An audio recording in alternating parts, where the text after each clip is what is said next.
हमको ये मालूम होना चाहिए कि जिस संविधान दिवस को हम मना रहे हैं वह संविधान आखिर है क्या चीज।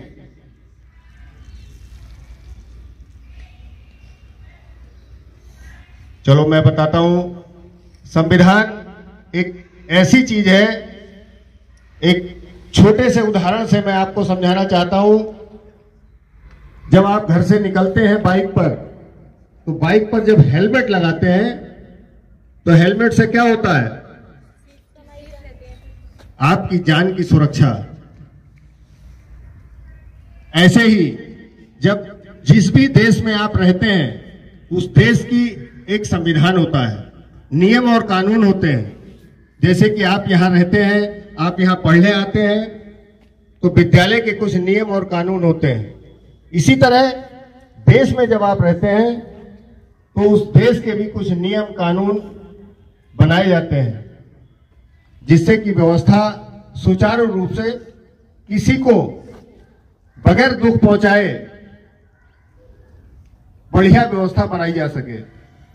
ऐसा ही एक हेलमेट आपको संविधान के तौर पर मिला है, और एक दुनिया का सबसे अच्छा संविधान आपके देश में दिया गया है।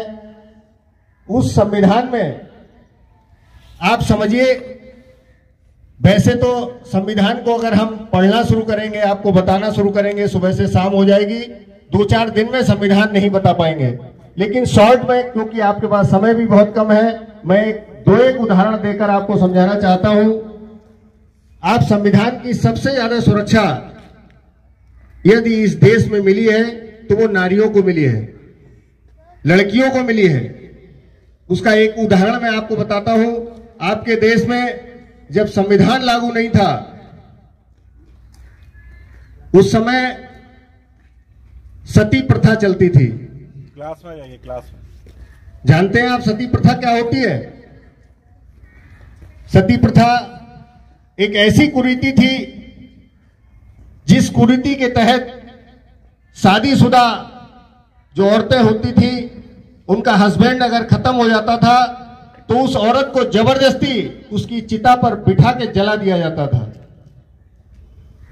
चीखती थी, चिल्लाती थी, उसके बाद उसे जला दिया जाता था। ऐसी एक कुरीति थी देवदासी प्रथा। उस देवदासी प्रथा में कितने लोगों को मालूम है कि देवदासी प्रथा बहुत गंदी प्रथा थी? जिनको मालूम है अच्छी बात है, जिन्हें नहीं मालूम है मैं बताना चाहता हूं।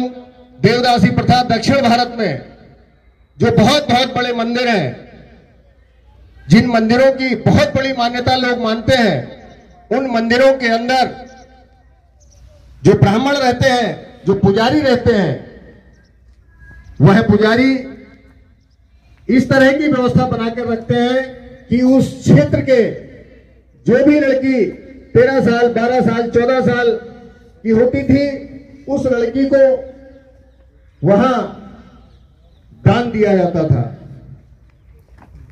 और वह लड़कियां शूद्रों की हुआ करती थी। और उन लड़कियों को यह कहा जाता था कि ये देवता की दासी है, और उनकी मानव तस्करी हुआ करती है। उनके साथ जितना दुर्व्यवहार हो सकता है वह उस मंदिर के अंदर होता था। कोई भी देवी और कोई भी देवता, किसी ने कोई आंदोलन नहीं किया कि उन मासूम बच्चियों को बचाया जा सके। उन पुजारियों ने उन लड़कियों के साथ गंदी से गंदी हरकतें की। उस प्रथा को खत्म किया गया। अंग्रेजों ने कानून नहीं लिखा, संविधान की एक कमेटी थी, उस कमेटी के द्वारा संविधान बनाया गया। उसमें सबसे ज्यादा सुझाव और प्रस्ताव वह डॉक्टर भीमराव अंबेडकर जी ने रखे थे, और उनको संविधान सभा का अध्यक्ष बनाया गया था। तब यह संविधान हमारा प्रारूप में आया, और इस तरह की जो 2 कुरीतियां, मैंने बहुत जबरदस्त कुरीतियां थी, उन कुरीतियों को दूर किया गया कानून बनाकर। यह है हमारा संविधान। संविधान एक वह हेलमेट है जिसमें महिला और पुरुष को बराबर अधिकार दिए गए। आप इस विद्यालय में यदि पढ़ रहे हैं तो पढ़कर जब निकलेंगे तो आप IAS, PCS, IPS, PPS, engineer, doctor, चाहे वो लड़की हो चाहे वो लड़का हो, यदि आप होशियारी से, मेहनत से, ईमानदारी से यदि आप पढ़ेंगे तो वो चाहे लड़की हो चाहे लड़का हो, सबको बराबर का अधिकार आपको मिलेगा। ये आपको संविधान ने दिया, किसी भी देवी ने नहीं दिया, किसी देवता ने नहीं दिया, किसी व्यक्ति विशेष ने नहीं दिया, ये आपको संविधान ने दिया है। अगर आपने अब तक हमारे YouTube चैनल को सब्सक्राइब नहीं किया है तो कृपया सब्सक्राइब करें और बेल आइकन को दबाएं, जिससे आपको आने वाली हर नई वीडियो मिलती रहे।